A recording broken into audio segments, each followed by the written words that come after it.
पिछले वीडियोस में हमने उत्तर प्रदेश विशेष परीक्षा पेपर 5 और 6 के सिलेबस पर विस्तृत चर्चा कर ली थी।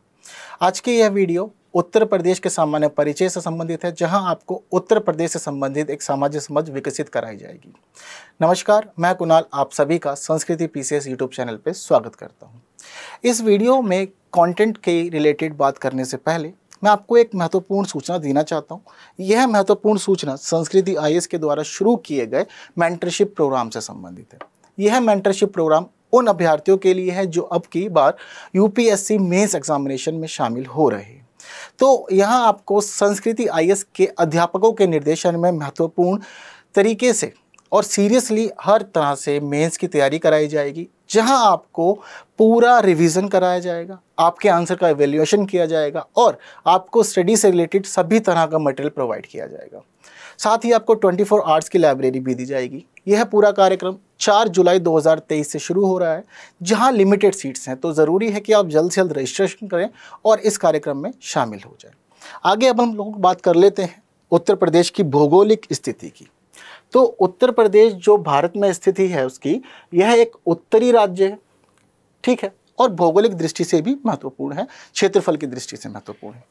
हम देखें तो समझ पाते हैं कि उत्तर प्रदेश में कुल जो जिले हैं वह 75 हैं, यानी कि प्रशासनिक सुविधा के लिए इसे 75 जिलों में विभक्त किया गया है। हालांकि और अधिक सुविधाजनक बनाने के लिए इसमें 18 मंडल बनाए गए हैं, ठीक। तो यह खास बात उत्तर प्रदेश की है। आइए अब हम आगे देखते हैं कि इस वीडियो में और क्या क्या बातें हैं। सबसे पहली बात उत्तर प्रदेश के क्षेत्रफल की। काफ़ी बड़ा राज्य है और भारत में इसका स्थान चौथा है। तो उत्तर प्रदेश से बड़े राज्य कौन कौन से हैं? 3 राज्य बड़े हैं। कौन कौन से? राजस्थान, मध्य प्रदेश और महाराष्ट्र। ये वे राज्य हैं जो उत्तर प्रदेश से क्षेत्रफल के मामले में बड़े हैं। आगे क्या बात है कि उत्तर प्रदेश का जो क्षेत्रफल है वह कितना है? 2,40,928 वर्ग किलोमीटर।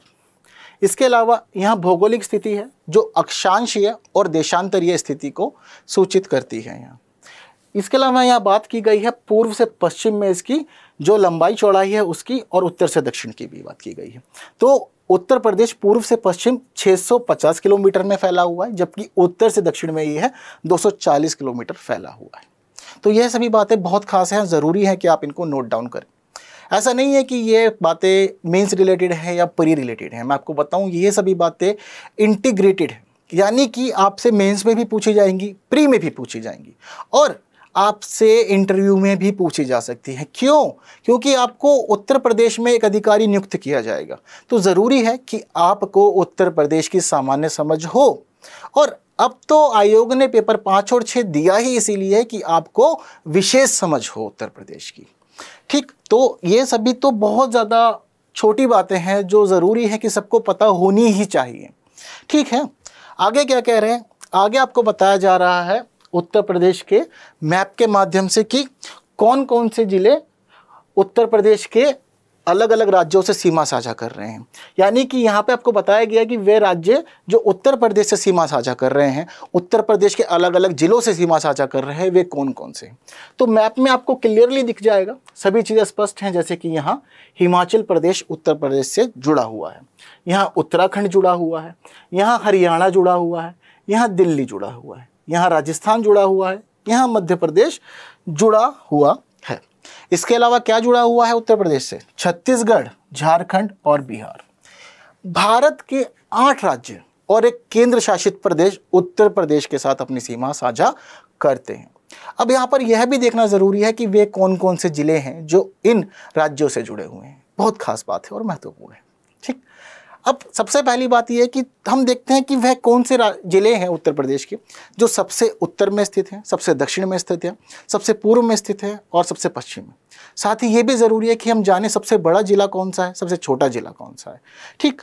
तो क्या क्या बातें हैं इससे रिलेटेड देख लेते हैं, ठीक। ये सभी चीज़ें रिटर्न में हैं। यहाँ पर हम लोग ज़रा इन सभी चीज़ों को मैप के माध्यम से एक बार समझ लेते हैं, बहुत ईजिली हमें यहाँ पता लग जाएगा। अगर हम बात करें उत्तर प्रदेश के सबसे उत्तरी जिले की, तो वह कौन सा है? सहारनपुर। सबसे दक्षिणी जिले की अगर हम बात करते हैं तो हम पाएंगे कि वह सोनभद्र है। इसके अलावा अगर हम देखें सबसे पूर्वी जिला उत्तर प्रदेश का बलिया और सबसे पश्चिमी जिला उत्तर प्रदेश का वह है शामली। बात क्लियर है?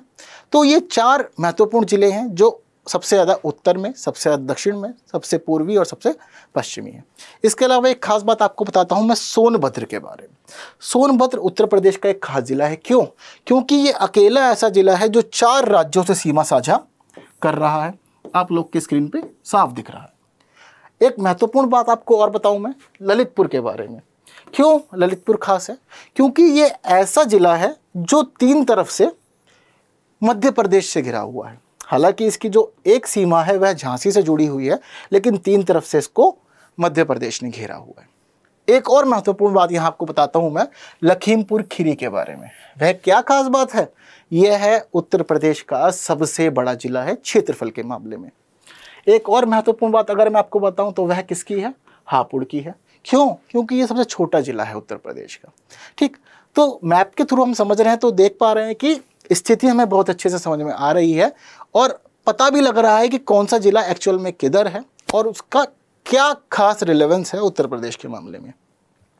आगे क्या बात बताई जा रही है आपको? आगे आपको यह बताया जा रहा है कि अब कौन कौन से जिले सीमावर्ती हैं। ऑब्वियस सी बात है, अगर आप एक सीमावर्ती जिला हैं तो किसी ना किसी राज्य से या देश से आप जुड़े हुए होंगे। उत्तर प्रदेश एकमात्र देश नेपाल के साथ सीमा साझा करता है। इसके अलावा ये 8 राज्यों और 1 केंद्र शासित प्रदेश के साथ भी सीमा साझा कर रहा है। अब सबसे पहले देखते हैं कि वे कौन से जिले हैं जो नेपाल की सीमा से जुड़े हुए हैं। तो वे खास जिले जो हैं वे मैप में देख लेते हैं कौन कौन से हैं। पीलीभीत, लखीमपुर खीरी, बहराइच, श्रावस्ती, बलरामपुर, सिद्धार्थनगर और महाराजगंज। ये सारे वे जिले हैं जो नेपाल की सीमा से जुड़े हुए हैं। चलिए इसके अलावा कुछ अगली बात देखते हैं हम राज्यवार। जैसे कि हम यहाँ देख पाते हैं कि जो मध्य प्रदेश है उसके साथ 11 जिले जुड़े हुए हैं। ये बात भी खास है क्योंकि मध्य प्रदेश उत्तर प्रदेश के साथ सबसे लंबी सीमा साझा कर रहा है। ठीक है, मानचित्र में भी अगर आप देखेंगे तो आपको पता लगेगा कि काफ़ी खास है ये। ठीक है, यहाँ से इसकी सीमा शुरू होती है और यहाँ तक बनी रहती है, तो बहुत लंबी सीमा यह साझा कर रहा है। अब यहाँ पे जो जुड़े हुए ज़िले हैं वे कौन कौन से ज़िले हैं उत्तर प्रदेश के? देखें अगर हम तो हमें पाते हैं यहाँ पर कि वे ज़िले हैं आगरा, इटावा, जालौन, झांसी, ललितपुर, महोबा, बांदा। इसके अलावा चित्रकूट, प्रयागराज, मिर्ज़ापुर और सोनभद्र। भाई 11 ज़िले यहाँ पर हैं और ये 11 ज़िले मध्य प्रदेश और उत्तर प्रदेश के संबंध में ज़रूरी है। अगली बात अगर हम करें तो हम पाते हैं बिहार जो उत्तर प्रदेश के 7 जिलों से जुड़ा हुआ है। वे कौन से 7 जिले हैं भाई? अगर हम देखें तो हमें पता लगता है कि वे 7 जिले जो हैं वे हैं महाराजगंज, कुशीनगर, देवरिया, बलिया, गाजीपुर, चंदौली और सोनभद्र। ठीक, सभी चीज़ें बहुत अच्छे से आप लोग समझ जाएंगे। यदि आप लोग मानचित्र का प्रयोग करेंगे तो सभी चीज़ों को समझना बहुत इजी हो जाएगा। इस प्रकार से ही उत्तराखंड के साथ भी 7 जिले जुड़े हुए हैं। वे 7 जिले हैं सहारनपुर, मुजफ्फरनगर, बिजनौर, मुरादाबाद, रामपुर, बरेली और पीलीभीत। ठीक, अगर आप चाहते हैं कि ये पूरी पीपीटी आप लोगों तक पहुंच जाए ताकि आपको पढ़ने समझने में आसानी हो तो आप कमेंट कीजिए, आप लोग तक यह पीपीटी जल्द पहुंचा दी जाएगी। ठीक है, तो यहाँ भी हम लोग बात कर चुके हैं नेपाल के साथ कौन कौन से जिले जुड़े हुए हैं। इसके अलावा मध्य प्रदेश, बिहार और उत्तराखंड से कौन कौन से जिले सीमा साझा करते हैं। अब देखते हैं कि जो बाकी राज्य हैं वहाँ कौन कौन से जिले जुड़े हुए हैं। तो हरियाणा उत्तर प्रदेश के 6 जिलों से जुड़ा हुआ है। सहारनपुर, शामली, बागपत, गौतम बुद्ध नगर, अलीगढ़ और मथुरा। सारे नाम महत्वपूर्ण हैं। ठीक, धीरे धीरे संख्या कम होती जा रही है। आप देखेंगे तो पाएंगे कि हम लोगों ने इसको डिसेंडिंग ऑर्डर में अरेंज किया था। ठीक, ताकि आप लोग को समझ रहे कि सबसे ज़्यादा जिले किसके साथ और सबसे कम जिले किसके साथ जुड़े हुए हैं। ठीक, तो मैं उम्मीद करता हूँ आप लोग को ये सभी चीज़ें अच्छी लग रही होंगी और आप बहुत ईजिली चीज़ों को समझ पा रहे होंगे और जानकारी एकत्रित कर रहे होंगे। ठीक है, तो अगली बात हम लोग करेंगे यहाँ पर दिल्ली की। तो दिल्ली से 3 जिले जुड़े हुए हैं उत्तर प्रदेश के, बागपत, गाजियाबाद और गौतम बुद्ध नगर। राजस्थान से मात्र 2 ही जिले जुड़े हैं, आगरा और मथुरा, बहुत ईजिली याद हो जाएंगे। छत्तीसगढ़ और झारखंड खास है उत्तर प्रदेश के मामले में। क्यों? बहुत ज़्यादा मेहनत नहीं करनी है इसको याद करने में, क्योंकि एकमात्र जिला सोनभद्र दोनों के साथ ही जुड़ा हुआ है। दोनों के साथ एक ही जिला जुड़ा है उत्तर प्रदेश का, और वो एक जिला जो है वह सोनभद्र है। तो बहुत इजी हो जाता है यहाँ पर याद करना। इसके अलावा हिमाचल प्रदेश की अगर हम बात करें तो पाते हैं कि एक ही जिला जुड़ा हुआ है, सिर्फ सहारनपुर। तो यहाँ पे अगर हम देखें तो दिल्ली, राजस्थान, छत्तीसगढ़, झारखंड और हिमाचल प्रदेश में याद करने में कोई खास मेहनत नहीं करनी, बहुत ईजिली याद हम लोग को हो जाएगा। बात समझ रहे हैं? अब यहाँ पर एक ट्विस्ट है। जनरली लोग कई बार क्या होता है कि फ्लो में चीज़ें छोड़ देते हैं या नहीं ध्यान दे पाते, या ऐसा भी होता है कि कोई कम महत्वपूर्ण है इसलिए उनको छोड़ दिया जाता है। लेकिन मैं आपको एक और कॉन्सेप्ट यहाँ देना चाहता हूँ कि उत्तर प्रदेश के अलग अलग जिले इन राज्यों के साथ सीमा साझा कर रहे हैं, बहुत अच्छी बात है। लेकिन क्या ऐसा भी होगा कि इन सभी राज्यों के भी कुछ जिले ऐसे होंगे जो उत्तर प्रदेश से सीमा साझा कर रहे होंगे? होना चाहिए या नहीं होना चाहिए? आप लोग क्या कहेंगे इस मामले में? क्या कहते हैं, होगा या नहीं होगा? डेफिनेटली होगा, क्योंकि स्थिति सेम है भाई, हर राज्य जिलों में विभक्त है। तो इसीलिए जब उत्तर प्रदेश के कुछ जिले इन राज्यों से सीमा साझा कर रहे हैं तो इन राज्यों के भी कुछ जिले उत्तर प्रदेश से सीमा साझा करेंगे। हालांकि ये बात हमारे एग्जाम में बहुत कम महत्व रखती है, पर फिर भी मैंने इसको यहाँ शामिल किया है, ठीक है। तो आप लोग देख सकते हैं, समझ सकते हैं, सभी चीज़ें यहाँ खास है। जिस प्रकार उत्तर प्रदेश के सबसे ज़्यादा जिले मध्य प्रदेश से जुड़े हुए थे, ठीक उसी प्रकार मध्य प्रदेश के सबसे ज़्यादा जिले उत्तर प्रदेश से जुड़े हुए हैं। सीक्वेंस लगभग वैसे ही, दूसरे पे बिहार है, तीसरे पे हरियाणा, फिर उत्तराखंड और बाद में राजस्थान, ठीक है। तो आप सीक्वेंस देख लीजिए, समझ लीजिए, ठीक। जनरली हम लोग को पता होना चाहिए, अंडरस्टैंडिंग एक डेवलप हो जाए, इसके अलावा कोई खास महत्व नहीं है, ठीक है, इन चीज़ों का। हालांकि एग्जाम में या इंटरव्यू में कभी पूछा जाएगा तो आप लोग इसके माध्यम से बता देंगे बहुत इजीली, ठीक है। एक खास बात थी, मैंने इसलिए इसको यहाँ भी शामिल कर लिया था। अगली महत्वपूर्ण बात हम लोग यहाँ पर कर लेते हैं, वह है थोड़ा सा ऐतिहासिक पृष्ठभूमि की, ठीक है। भौगोलिक स्थिति हम लोगों ने समझ ली, पूरा जिलेवार समझिया, जिलों के तरीके समझा, तो मुझे लगता है कि आप एक अच्छी अंडरस्टैंडिंग डेवलप कर चुके होंगे उत्तर प्रदेश से रिलेटेड। इसके अलावा एक महत्वपूर्ण बात यहाँ पर अगर हम देखें तो वो रिवर्स की है, ठीक है ना। उत्तर प्रदेश रिवर्स के मामले में भी काफ़ी डाइवर्स है, बहुत सारी नदियाँ यहाँ पे बहती हैं। तो इसको हम लोग पढ़ेंगे भूगोल में, बहुत अच्छे से पढ़ेंगे, और आपको बताया जाएगा कि कौन सी नदी कहाँ प्रवेश करती है, किस प्रकार, किसके निकट वह किस नदी से मिलती है। अभी प्री में भी इस प्रकार से क्वेश्चन आ चुका है, तो ज़रूरी है, बट अच्छे से डिटेल्ड एनालिसिस करेंगे इसके ऊपर, ठीक है। तो भौगोलिक स्थिति में ये एक चीज़ जो थी हम लोगों ने यहाँ पे डिस्कस अभी नहीं की है, क्योंकि काफ़ी ज़्यादा बड़ा हो जाता अगर यहाँ डिस्कस उसको हम लोग करते हैं। तो थोड़ी सी बात हम यहाँ करते हैं अभी ऐतिहासिक पृष्ठभूमि। इतिहास वगैरह नहीं पढ़ा रहे हैं, ठीक है, क्योंकि उत्तर प्रदेश का इतिहास बहुत ज़्यादा बड़ा है। थोड़ा सा कुछ महत्वपूर्ण परिवर्तन हुए इतिहास में अलग अलग समय, आपको वो बताए जाएंगे, जैसे कि प्राचीन इतिहास, मध्यकालीन इतिहास और आधुनिक इतिहास। अलग अलग समय अलग अलग राजाओं ने राज किया उत्तर प्रदेश पर भी, लेकिन जब राजा बदले तो उत्तर प्रदेश का स्ट्रक्चर बदला, उसकी भौगोलिक स्थिति बदली, उसकी प्रशासनिक अवस्था भी बदली। जब सब चीज़ें बदली तो अच्छे से पढ़ेंगे, लेकिन यहाँ कुछ महत्वपूर्ण परिवर्तन है, जैसे कि उत्तर प्रदेश को उत्तर पश्चिमी प्रांत नाम कब मिला था। पहली बात हम लोग नाम की कर रहे हैं कि राज्य के नाम क्या क्या है, तो उत्तर प्रदेश का नाम उत्तर पश्चिम प्रांत हुआ करता था। कब हुआ करता था? 1836 से। तो 1836 में उत्तर प्रदेश को यह नाम दिया गया था। तो काफ़ी समय तक उत्तर प्रदेश को इस नाम से जाना गया। ये बात में आपको यहाँ पे मैं स्पष्ट कर देना चाहता हूँ कि उत्तर प्रदेश का स्ट्रक्चर हमें जिस प्रकार से अभी यहाँ दिख रहा है, ये स्ट्रक्चर ये नहीं था, ठीक है। ये स्ट्रक्चर उत्तर प्रदेश का है। और कब हुआ ऐसा स्ट्रक्चर? जब उत्तर प्रदेश से उत्तराखंड को अलग राज्य बनाया गया था। इसको उत्तरांचल नाम दिया गया था, लेकिन बाद में इसको उत्तराखंड कर दिया गया। बात क्लियर है आप लोग को? तो ये एक खास बात है, तब जाकर के यह मानचित्र इस प्रकार का बना। तो पहले ये सभी चीज़ें इस प्रकार नहीं हुआ करती थी, ठीक है। तो नाम था इसका सबसे पहला जो हम देखते हैं वह उत्तर पश्चिमी प्रांत हम लोग पढ़ते हैं। 1836 में ये नाम इसको दिया गया था। अगली बात, उत्तर पश्चिम आगरा एवं अवध प्रांत, यह नाम भी उत्तर प्रदेश का ही था एक समय। कब जाना गया इसको इस नाम से? 1877 में, ठीक है। तो 1877 के बाद जो प्रथा थी वह चली कि भाई उत्तर प्रदेश जो था वह उत्तर पश्चिमी आगरा एवं अवध प्रांत के नाम से जाना जाता था। इस समय भी मानचित्र अलग था। फिर 1902 में दोबारा सोचा कि भाई प्रशासनिक स्थिति के लिए, सुविधा के लिए फिर नाम बदलते हैं, तो नाम दिया गया इसको संयुक्त प्रांत आगरा एवं अवध, ठीक है, देखिए यहाँ भी आगरा है, यहाँ भी आगरा है, यहाँ भी अवध है, यहाँ भी अवध है। थोड़ी बहुत चीज़ें बदली होंगी, कुछ राज्य जोड़े गए होंगे, कुछ अलग किए गए होंगे। ठीक है, तो प्रशासनिक व्यवस्था जब बदली तो थोड़ा सा नाम में भी परिवर्तन हो गया, ज़्यादा परिवर्तन नहीं हुआ है, इसलिए आप इसको इजीली याद कर सकते हैं।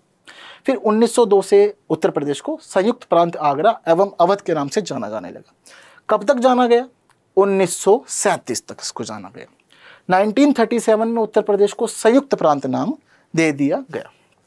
अब 1937 के बाद संयुक्त प्रांत बोलते रहे। कब तक हम लोग बोले? 1950 तक। जब 1950 में राज्यों का गठन किया गया तो इसे उत्तर प्रदेश के नाम से जाना गया और तब से आज तक यहाँ इसे उत्तर प्रदेश ही कहा जाता है। तो यह काम 1950 में किस दिन हुआ था? 24 जनवरी में। ठीक, अब आप 1950 डेट से रिलेटेड थोड़ी चीज़ें याद कीजिए। ठीक है, थोड़ा चलते हैं पॉलिटी की तरफ। क्या हुआ था कि 26 जनवरी अगर हम लोग याद करें तो हम पाते हैं कि हमारे देश का संविधान लागू हुआ। यानी कि संविधान लागू होने से जस्ट 2 दिन पहले उत्तर प्रदेश नाम से गठन किया गया था इस राज्य का। इसीलिए हर साल अब 24 जनवरी को उत्तर प्रदेश दिवस के रूप में मनाया जाता है। एक खास बात है और एग्जाम में ऑलरेडी पूछी जा चुकी है। ठीक है ना, तो यहाँ से बहुत प्रश्न बन चुके हैं। अगर आप प्रीवियस पेपर्स को एनालिसिस करेंगे तो आप पाएंगे कि काफ़ी सारे क्वेश्चन हैं ऐसे जो पूछे गए हैं इस प्रकार से। ठीक, तो याद रखिएगा कि 24 जनवरी को उत्तर प्रदेश दिवस मनाया जाता है। क्यों? क्योंकि आप वहीं अधिकारी बनेंगे और आपको वहीं कार्य करना है। ठीक है, तो जब से लेकर अब तक चीज़ें चल रही हैं और उत्तर प्रदेश को इस नाम से जाना जा रहा है। विभाजन हुआ था, उत्तराखंड अलग बनाया गया था, इसके अलावा और कोई खास परिवर्तन अब तक वैसे नहीं देखा गया। हालांकि जो उत्तर प्रदेश के वर्तमान मुख्यमंत्री हैं योगी आदित्यनाथ, वो समय समय पर जिलों का नाम, क्षेत्रों का नाम बदलते रहते हैं। ठीक है, अब यहाँ पे एक खास बात ये भी आप देखेंगे कि राज्यों का नाम जो था वो बदला। जो राज्य का नाम था वह बदला, अलग अलग समय पर अलग अलग नाम दिया गया। लेकिन हर राज्य की अपनी एक राजधानी तो होती है। तो क्या इस पूरे के पूरे घटनाक्रम के दौरान राजधानी सेम रही या अलग? वर्तमान राजधानी तो लखनऊ है, हम सभी जानते हैं। लेकिन पहले जो राजधानी थी वह क्या हुआ करती थी? तो अलग अलग समय पर राजधानी भी बदली। तो यहाँ पे राजधानियों की इसकी सूची दी गई है। ठीक है, तो आगरा थी पहले इसकी राजधानी। कब से? 1836 से। 1836 से लगातार आगरा बनी रही। ऐसा क्यों हुआ? क्योंकि मुगलों के समय भी राजधानी जो थी वो आगरा रही है कई बार। तो आगरा का विशेष महत्व है काफ़ी मामलों में, आप सभी जानते हैं, कल्चरल भी है, हिस्टोरिक भी है। तो आगरा इन्होंने सोचा 1836 में कि इसकी राजधानी बना देते हैं। फिर 1858 में थोड़ा सा मन बदला और सोचा कि चलो यार प्रयागराज को इस समय इसकी राजधानी बना देते हैं, तो प्रयागराज बना दी। फिर इसके बाद आंशिक रूप से जो राजधानी थी वह लखनऊ बनाई गई। कब? 1921 में। तो 1921 से आंशिक रूप से राजधानी के रूप में लखनऊ का प्रयोग किया गया। फिर सोचा कि आंशिक नहीं, अब एक काम करते हैं, इसको पूर्ण राजधानी बना देते हैं। कब? 1935 में। तो 1935 में लखनऊ पूर्ण राजधानी बन गई और तब से आज तक यह पूर्ण राजधानी के रूप में ही बनी हुई है। खास महत्व है लखनऊ का भी। ठीक, तो देख रहे हैं कि 3 नाम, आगरा, प्रयागराज और लखनऊ, ये 3 महत्वपूर्ण क्षेत्र हैं उत्तर प्रदेश के जो राजधानी के रूप में रहे हैं। ठीक है, यहाँ एक महत्वपूर्ण बात आप लोग के लिए दी गई है कि भाई राज्य का विभाजन हुआ था। ये बात आपको मैं ऑलरेडी बता चुका हूँ उत्तराखंड के बारे में। तो ये विभाजन कब हुआ था? 9 नवंबर 2000 सन में किया गया था। तो इस समय क्या काम हुआ? उत्तर प्रदेश के जो 13 जिले थे उन 13 जिलों को हटा दिया गया, साइड किया गया। और उन्हें क्यों चुना गया? उन्हें चुना गया उत्तरांचल के लिए। किस लिए चुना गया उन्हें? उत्तरांचल के लिए उन्हें चुना गया था। ठीक है, फिर लगा कि उत्तरांचल नाम में थोड़ा सा संशोधन करना चाहिए। ठीक नहीं है, हम सभी जानते हैं कि भारत में ऐसा हुआ है, राज्यों के नाम समय समय बदले गए। तो इस प्रकार कालानुक्रम में उत्तरांचल का नाम उत्तराखंड हो गया था। तो क्या हुआ था? 2000 में, वर्ष 2000 में उत्तर प्रदेश के 13 जिलों को जोड़कर उत्तरांचल बनाया गया और समय बदलने के साथ इसको उत्तराखंड नाम दे दिया गया था। बात समझ गए? तो ये कुछ बात थी इसकी हिस्ट्री से रिलेटेड। अब थोड़ा सा राजव्यवस्था के कुछ पॉइंट देखने हैं। ठीक है, ऐसा नहीं पॉलिटी समझना शुरू कर दें, नहीं, कुछ कुछ खास बातें जो ज़रूरी है हमें पता होने चाहिए, देख लेते हैं। वह क्या बात है? जैसे कि हर राज्य का अपना एक राजकीय चिन्ह होता है। तो उत्तर प्रदेश का राजकीय चिन्ह आप लोग की स्क्रीन पर है। क्या है इसके अंदर? एक वृत्त है। अच्छा जी, हाँ, वृत्त तो बना हुआ है, ठीक कह रहे हैं। अब वृत्त में क्या है? 2 मछलियाँ हैं। 2 मछलियाँ हैं इसमें, दिख रही हैं सबको? है ना। तो ये 2 मछलियाँ यहाँ पर भी बनी हुई है, ठीक है। अब तीर कमान भी है, तो ये रहा तीर और ये रहा कमान, ठीक है। इसको धनुष बोलते हैं जनरली हम लोग। तो ये उत्तर प्रदेश का राजकीय चिन्ह है, ठीक है। आप लोग को पता होना चाहिए, पूछ लेता है, कुछ हटाएगा कुछ जोड़ेगा, अलग अलग तरह से 4 ऑप्शन आपको देगा, तो कंफ्यूज होने से बेहतर है कि आपको पता हो कि क्या क्या खास है उत्तर प्रदेश के राजकीय चिन्ह में। अगली बात, राजकीय पशु। तो हर राज्य का अपना एक राजकीय पशु भी होता है, तो उत्तर प्रदेश के मामले में बारहसिंगा इसका राजकीय पशु है। अगली बात राजकीय पुष्प की, तो क्या है वह उत्तर प्रदेश में? पलाश। इसके अलावा उत्तर प्रदेश का राजकीय पक्षी सारस है, ठीक। इसके अलावा उत्तर प्रदेश का राजकीय वृक्ष अशोक। उत्तर प्रदेश का राजकीय खेल हॉकी। हम लोग पहले ही जानते थे, मानते थे कि भारत का राष्ट्रीय खेल जो है वह हॉकी है, लेकिन फिलहाल अभी उसको हटा दिया गया, क्योंकि हॉकी का जो महत्व है वह उस प्रकार नहीं है जो एक राष्ट्रीय खेल का होना चाहिए, ठीक है। तो फिलहाल अभी भारत का कोई भी राष्ट्रीय खेल नहीं है। हालांकि उत्तर प्रदेश का राष्ट्रीय खेल आप लोगों ने नहीं भूलना है, हॉकी है, ठीक है। इसके अलावा अगली बात किसकी? उत्तर प्रदेश के विधानमंडल की। तो मैंने पहले ही बताया था कि पॉलिटी में एंटर करेंगे हम लोग तो पता होना चाहिए, जैसे कि उत्तर प्रदेश की जो विधायिका है वह द्विसदनात्मक है, यानी कि यहाँ आपको विधानसभा देखने को मिलेगी, साथ में विधान परिषद भी चल रही होगी, ठीक है। तो उत्तर प्रदेश की विधानसभा में सदस्य कितने हैं? पता होना चाहिए, 404। कैसे होते हैं? 403 निर्वाचित होते हैं और एक नॉमिनेट होता है। तो ये नॉमिनेट कौन होगा? आप होंगे या होना चाहेंगे? ये जो नॉमिनेट मेंबर है ये है एंग्लो इंडियन मेंबर है। भारतीय जो पुरानी व्यवस्था है, थोड़े दिन पहले इसको संशोधित कर दिया गया, बदल दिया गया, लेकिन मैं आपको रिकॉल करा देना चाहता हूँ तो थोड़ा इजीली समझ पाएंगे। तो व्यवस्था ये थी कि पहले 2 सदस्य एंग्लो इंडियन लोकसभा में मनोनीत होते थे, और यह व्यवस्था थी कि राज्य की विधानसभा में भी एक एंग्लो इंडियन सदस्य अपॉइंट किया जाएगा। लेकिन अब संशोधन कर दिया गया है और संसद से तो उसको पूरी तरह से खत्म कर दिया है, हालांकि कुछ राज्यों में यह अभी भी बना हुआ है। इसके अलावा विधान परिषद में सदस्यों की संख्या कितनी है? एग्जैक्ट तो बहुत इजीली याद हो जाएगा, ठीक है। लोकसभा में कितने सदस्य हैं? उत्तर प्रदेश से 80 सदस्य चुने जाते हैं, ठीक है। 80 सीटें उत्तर प्रदेश के लिए वहाँ पर है आरक्षित कि भाई इतने लोग उत्तर प्रदेश से ही आएंगे। अब राज्यसभा में कितने लोग बैठते हैं उत्तर प्रदेश के? तो 31 लोग बैठते हैं। यहाँ बात राज्य की भाषा की भी करनी है, तो हर राज्य की अपनी एक राजकीय भाषा होती है। तो उत्तर प्रदेश की राजकीय भाषा हिंदी ही हुआ करती थी, यानी कि जब हम लोग आज़ाद हुए 1947 में, तो उत्तर प्रदेश की जो सारे के सारा जो कार्य हुआ करता था वह हिंदी में हुआ करता था। लेकिन सरकार ने यह भी देखा कि उत्तर प्रदेश में उर्दू का भी विशेष स्थान है और बहुत सारे लोग उर्दू को जानते समझते हैं, उसका प्रयोग करते हैं। तो सरकार ने निर्णय लिया कि चलो राजकीय भाषा की सूची में उर्दू को भी शामिल कर लेते हैं और उसको महत्वपूर्ण यहाँ बना देते हैं। तो हिंदी के बारे में आपको पता है कि कब से यह राजकीय भाषा थी। तो उर्दू कब राजकीय भाषा बनी उत्तर प्रदेश की? 1989 में। तब से आज तक यह बनी हुई है यथावत, ठीक है। तो उत्तर प्रदेश की 2 राजकीय भाषा, हिंदी और उर्दू, बातें मैं आपको बता चुका हूँ, ठीक है। आगे क्या बात है? तो उत्तर प्रदेश के मंडल को भी थोड़ा बार देख लेते हैं। प्रशासनिक सुविधा के लिए सरकार ने क्या किया? उत्तर प्रदेश को 18 मंडलों में विभक्त कर दिया। अब अलग अलग मंडल में अलग अलग जिले आते हैं, तो यह आप लोग की स्क्रीन पर है। देखते हैं कि वे 18 मंडल कौन से हैं। तो यहाँ पूरी सूची है, लखनऊ, कानपुर, मेरठ, अयोध्या, मुरादाबाद, अलीगढ़, आगरा, वाराणसी। ये 8 हुए, अभी और रह रहे हैं। तो कौन कौन से हैं? गोरखपुर, देवीपाटन, बरेली, प्रयागराज, चित्रकूट धाम, मिर्ज़ापुर, आजमगढ़, बस्ती और झांसी, सहारनपुर। ये टोटल वे 18 मंडल हैं जिन्हें प्रशासनिक सुविधा के लिए बनाया गया है। अब किस मंडल में क्या क्या है, कौन कौन से जिले शामिल है, देखते हैं। उत्तर प्रदेश में 3 ऐसे मंडल हैं जिनमें 6 जिले हैं, 2 ऐसे मंडल हैं जिनमें 5 हैं, और लगभग 7-8 ऐसे मंडल हैं जिनमें 4-4 जिले शामिल होते हैं, ठीक है।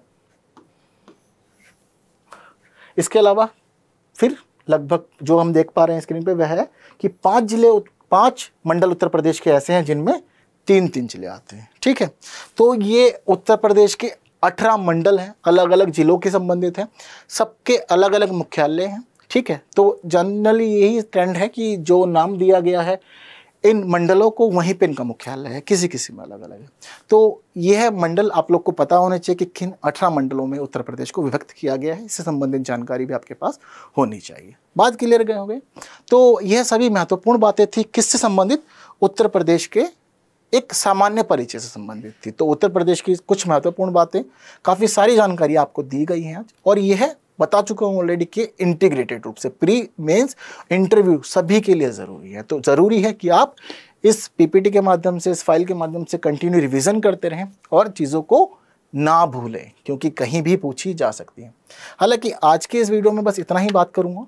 क्यों? क्योंकि अब आप लोग के लिए विषयगत कार्यक्रम जो है वह शुरू होने वाला है और आपको विषय में सिलेबस के अकॉर्डिंग सभी चीज़ें पढ़ाई जाएंगी, समझाई जाएंगी और मेंस की पूरी तैयारी कराई जाएगी।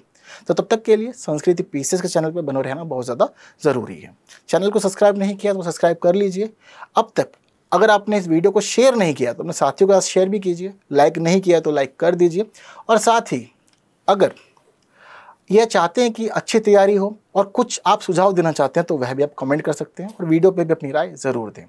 फिर एक बार जल्द मिलेंगे अगले वीडियो में, अगले सेशन में नई चीज़ों को जानेंगे, समझेंगे।